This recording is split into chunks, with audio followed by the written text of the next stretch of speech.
기호에 오니까 이 은하수 또 히아신스 그러한 꽃들이 활짝 피고 또 좋은 향기로 우리를 맞아 줍니다. 마치 하나님께서 예배 자리에 나온 우리를 너 잘 왔다 이렇게 환영해 주시는 것 같습니다.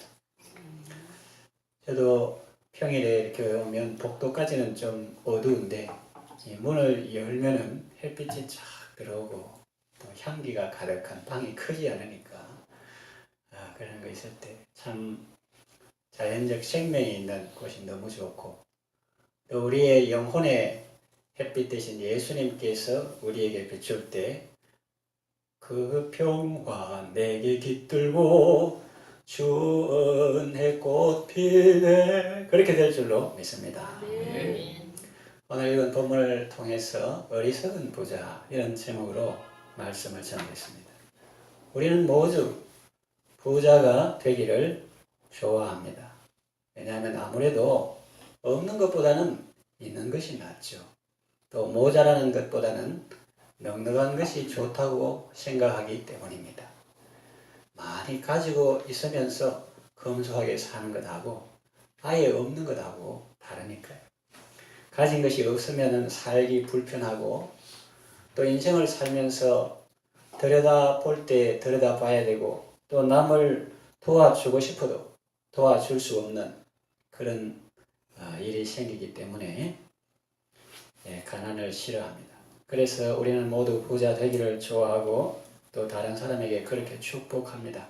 그런데 오늘 본문을 보면 이런 우리의 상식을 뛰어넘는 놀라운 말씀이 있습니다.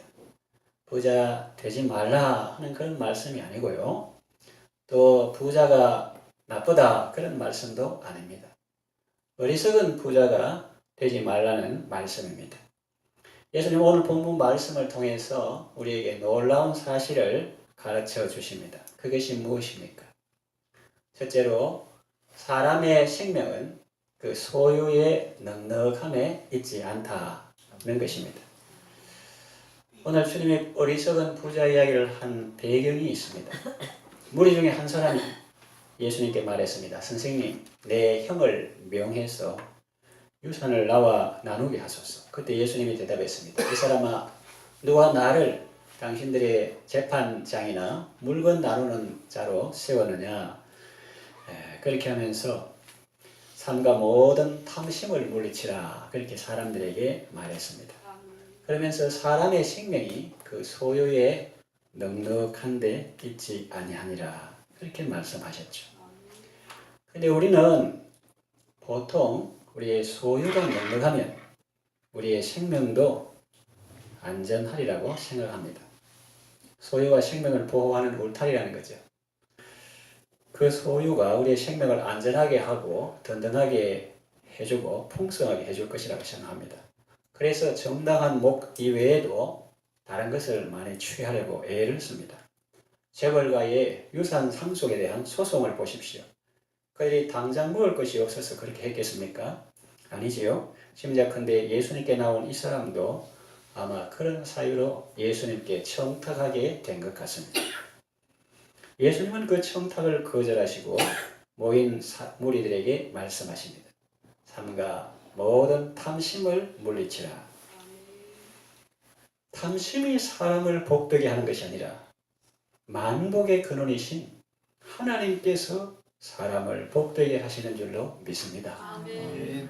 믿습니까? 아멘.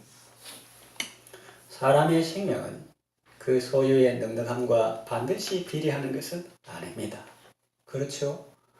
아까 그런 차, 약, 병원 이런 이야기인데 차, 지금까지 소형차, 뭐 제가 복지센터라든지 뭐 그 글씨를 써붙여 다니는 차도 있고 그냥 차도 있는데 뭐 조그만 차 감사하게 지금까지 잘 타고 다니는 분이 있습니다. 그런데 뭐 좋은 외제차 사도 술 마시고 이래가지고 바다에 추락하는 사람도 있고 그리고 차 그거 튼튼하다고 해서 생명이 안전하다 그렇게 볼 수가 없고 또 병원에도 우리나라 재벌도 니 내일 오늘 내일하고 정신이 혼수 상태인 그런 재벌 할래 하루하루 행복한 건강한 사람 할래 하면 전자하겠어요 후자하겠어요? 근데 사람이 우리 말에도 돈으로 약을 살 수는 있지만 건강을 살 수는 없고, 돈으로 침대를 살 수는 있지만 잠은 살 수는 없다. 그런 말이 있잖아요.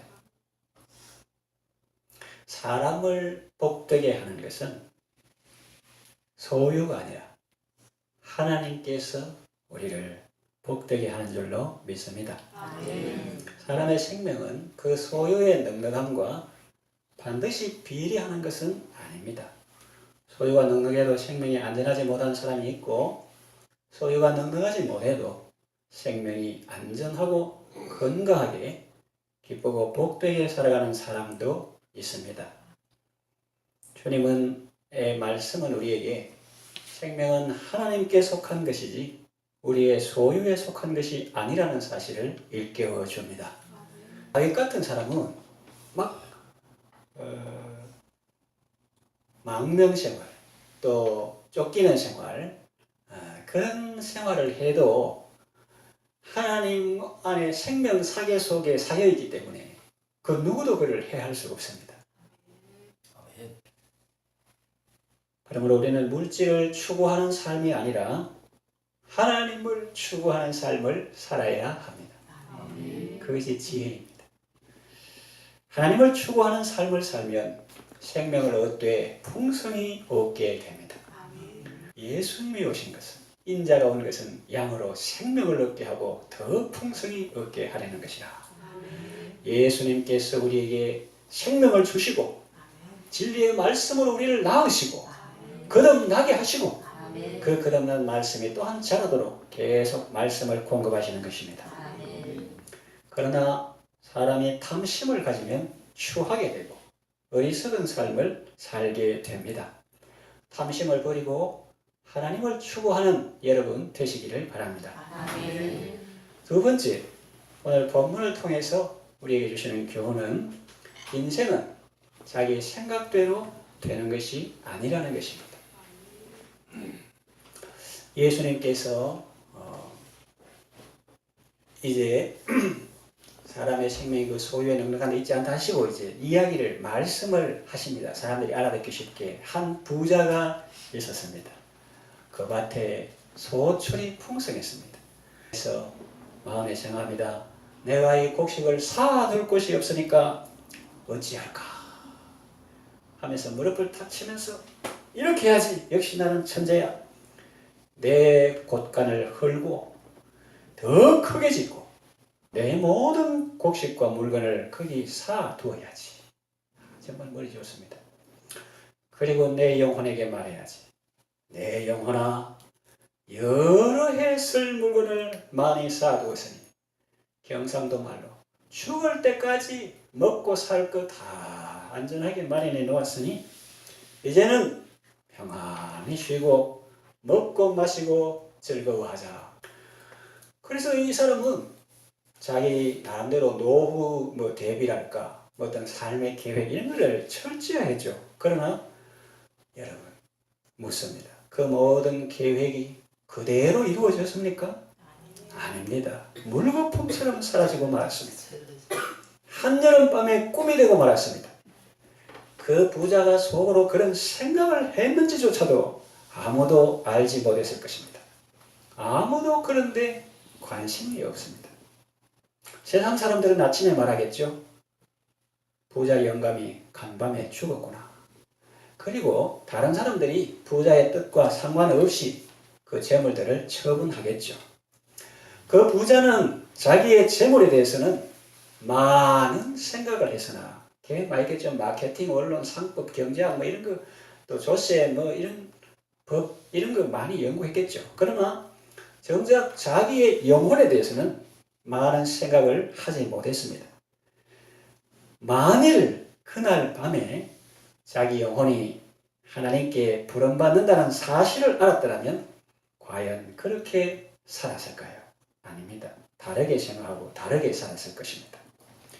우리의 생사 화복이 주님 손에 달려있다는 것을 아는 것이 지혜입니다. 아멘. 나는 죽지 않을 것이다. 다른 사람은 죽어도 나는 영원히 살 것이다. 오늘 새까만 옷 입고 까만 넥타이 메고 장례식에 갔다 왔지만 나이가 드니까 동기 장례식도 있고 사모님 장례식도 있고 또 젊은 사람도 오는 데는 순서가 있지만 가는 데는 순서가 없으니까 가잖아요. 근데 그 갔다 와가지고도 자기 생각 돌아볼 생각은 안 하고 그 사람은 운이 나빠서 실족사 등산하면 좀 준비해 가야 되는데 준비 안 해가지고 실족사 죽었고 또 그 사람 운전하다가 술 마시고 사고사고 죽었고 나는 괜찮을 것이다. 사탄의 속임수입니다. 장안에 보면은 우매자의 마음은 잔치집에 있고 지혜자의 마음은 초상집에 있다고 했는데 모든 사람의 결국을 깨닫고 바르게 처신하는 것이 지혜입니다. 전도하다 보면 이런 사람도 만납니다. 저는 하나님도 좋아하지만 세상도 좋아합니다. 천국도 가고 싶지만 세상도 즐기고 싶어요. 그래서 저는 양다리 걸치고 싶습니다. 그래서 한 60세까지는 세상 즐기고 그 다음에는 전부 여지없어서 손 들고 옵니다 하면서 주님께 가겠습니다. 얼핏 들어보면 굉장히 지혜로운 생각 같지만 참으로 어리석은 생각입니다. 왜요? 적어도 두 가지 이상 착각했습니다. 첫째는 이 험악한 세상, 이 변수가 많은 세상에서 자기가 60세까지 산다는 것을 어떻게 그렇게 장담할 수 있는지, 그리고 둘째는 그가 그때까지 살 수 있다고 생각해도 그때 가서 그런 생각을 하게 될지는 아무도 모르는 일입니다. 60세까지 자기 마음대로 살고 세속적인 가치관에 젖어 살던 사람이 갑자기 그런 고상한 결정을 하기는 어렵습니다. 자기가 그때 결정해야 되겠다고 하는 그날인지도 모르고 어느 저 술집 앞에 누워가지고 하늘을 입을 삼고 땅을 요로 삼았어. 세월이 지나가는지도 모르고 오늘이 무슨 요일인지도 모르고 있을 수 있는 가능성이 훨씬 많아요. 근데 지금 60세 때 그때가 결정한다. 그때 네가 그런 상태나 정신이나 건강이나 있을 줄 어떻게 알아? 그런 결정을 하는 것도 하나님의 은혜가 있어야 가능하지 자기 생각대로라면 차라리 가던 길을 계속 가는 편을 택하겠죠. 마시고 병 걸리고 노숙하고 이러다가 앞으로 그런 가능성이 더 많습니다. 성령의 감동을 무시하면 안 됩니다. 내일 아침 있다 해도 인명생사 모르나니 내 인생의 은혜 기회 널 있는 줄 생각 마라. 기회로다 기회로다 은혜 받을 기회로다. 믿읍시다 받읍시다 이후의 기회를 잊지 마라. 예수님을 믿고 구원을 받아야 됩니다.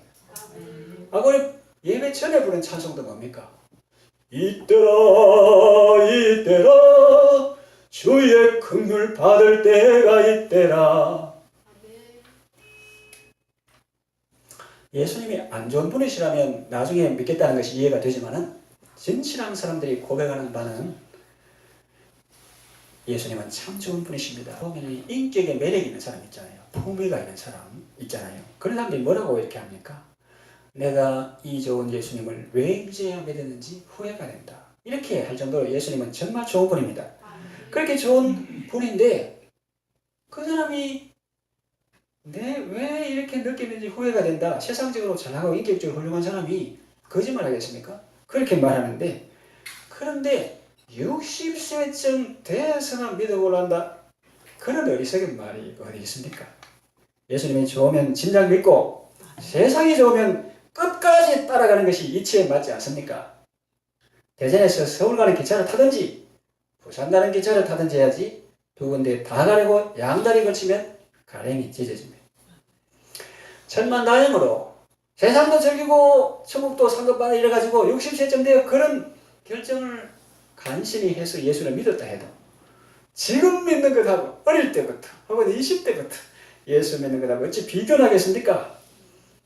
어릴 때부터 예수를 믿고 날마다 주님과 교제하며 주의 이름을 부르며 승리하는 습관을 가진 사람과 인생의 소중한 시간 다 허비하고 겨우 목숨만 건진 사람과 비교가 되겠습니까? 비교가 되겠습니까? 예를 들자면 그렇다는 말입니다. 이것은 자신의 경우를 생각하면 그렇다는 말이지 다른 사람의 인생에 대해서는 함부로 평가할 수 없습니다. 다른 사람이 연세 드셔서 교회 오면 좋은 일입니까? 안 좋은 일입니까? 좋은 일이지. 박수치고 환영할 일이지. 자기에게 적용하는 거 다른 사람에게 함부로 적용하면 안 돼요. 나중된 자로서 먼저 될 자가 많다고 했으니까요. 자신의 경우에는 빨리 믿으면 빨리 믿을수록 더 좋다는 말입니다. 그래서 여러분들은 청춘을 돌려다오 그렇게 부르는 노래 부르는 인생이 아니라 주님과 함께 살아온 지난 날을 돌아보면서 잠잠히 주님께 감사하는 성도 되시기를 바랍니다. 사람의 인생은 자기 생각대로 되는 것이 아닙니다. 자기 계획대로 되는 것이 아닙니다. 성경에 사람이 마음으로 자기 길을 계획할지라도 그 걸음을 인도하는 이는 여호와시니라고 했습니다. 그러면 계획하지 말라는 말입니까? 아니죠. 계획하되 하나님을 염두에 두고 계획을 세우라는 말입니다. 잠언 16장 3절에 너의 길을 여호와께 맡기라 그리하면 내가 경영하는 것이 이루어지리라 했습니다. 여러분은 생각도 하고 계획도 하고 시장 조사도 하고 마케팅 원론도 연구하고 경영도 하고 할 수 있으면 다 하되 그러나 하나님을 염두에 두고 인생을 설계하는 지혜롭고 복된 성도 다 되시기를 바랍니다. 세 번째 이 말씀을 통해서 우리에게 주시는 교훈은 이 세상에서 부자라도 하나님 앞에서는 아닐 수도 있다는 것입니다. 이 부자의 영혼이 하나님 앞에 섰을 때 그는 어떤 생각이 들었을까요? 성경에 나오지는 않지만 우리는 입장을 바꿔서 추론해 볼 수 있습니다. 아마 이런 생각이 들지 않았을까요? 나는 저 모든 재산이 예를 들어서 그 영혼이 하늘에서 이렇게 내려다보면서 이 세상 육신 세상을 내려다보면서 예를 들어서 나는 저 모든 재산이 다 내 것인 줄 알았다. 그러나 지금은 나와 아무 상관없는 것이 되었다. 생각해보면 내 것이 아니고 하나님께서 잠시 내게 맡겨둔 것 뿐이었는데 나는 착각했어. 나는 땅에서는 부자였는데 여기서는 참으로 가난하구나. 내 자신을 위해서는 재물을 가득 쌓아두었는데 하나님께 대해서는 아무것도 없어. 이럴 줄 알았으면 나의 보물을 부지런히 하늘에 쌓아둘걸. 21절 읽읍시다. 21절 시작. 자기를 위하여 재물을 쌓아두고 하나님께 대하여 부유하지 못한 자가 이와 같으니라. 그러니까 자기를 위해서는 재물을 쌓아두고 왕창입니다. 왕창 가득 풀 이런 겁니다. 자기를 위해서는 재물을 쌓아두고 하나님께 대해서는 아무것도 없다 하는 거죠. 자, 주께서 이 시대 부자들에게 하시는 말씀이 있습니다. 세상이 말하는 재벌만 부자가 아니라 자기 것이 있는 사람은 다 부자죠. 사도 바울이 디모데에게 하는 말인데 성령께서 우리에게 하시는 말씀입니다. 디모데전서 6장 17절에서 19절 말씀에 네가 이 세대에서 부한 자들을 명하여 그렇게 하면서 몇 가지 말하는데 무슨 말씀을 하십니까? 마음을 높이지 말라는 거예요. 그리고 정함이 없는 재물에 소망을 두지 말고 오직 우리에게 모든 것을 후해 주사 누리게 하시는 하나님께 소망을 돌아가십니다. 선을 행하라고 하시고 선한 사업을 많이 하라고 하시고 나누어 주기를 좋아하며 너그러운 자가 되게 하라. 부자에게 명하여 그런 사람이 되게 해라. 이것이 장래에 자기를 위해서 좋은 터를 쌓아 참된 생명을 취하는 것이니라. 그렇게 말씀하고 있습니다. 따라합시다. 참된 생명을 취하자. 참된 생명을 취하자. 여러분 많이 가져서 부자가 아니라 선을 행하고 선한 사업을 많이 하고 나누어 주기를 좋아하는 참된 부자 다 되시기를 바랍니다. 하나님께 대하여 부유한 자가 되시길 바랍니다. 말씀을 마칩니다. 어리석은 부자가 아니라 지혜로운 부자가 되시길 바랍니다. 삶과 모든 탐심을 물리치고 하나님을 추구하는 지혜로운 삶을 사시기 바랍니다. 이 땅에서도 기쁨과 생명이 가득한 복된 삶을 누리시고 천국에서 하나님께 칭찬과 인정과 상급을 받는 여러분 다 되시기를 바랍니다.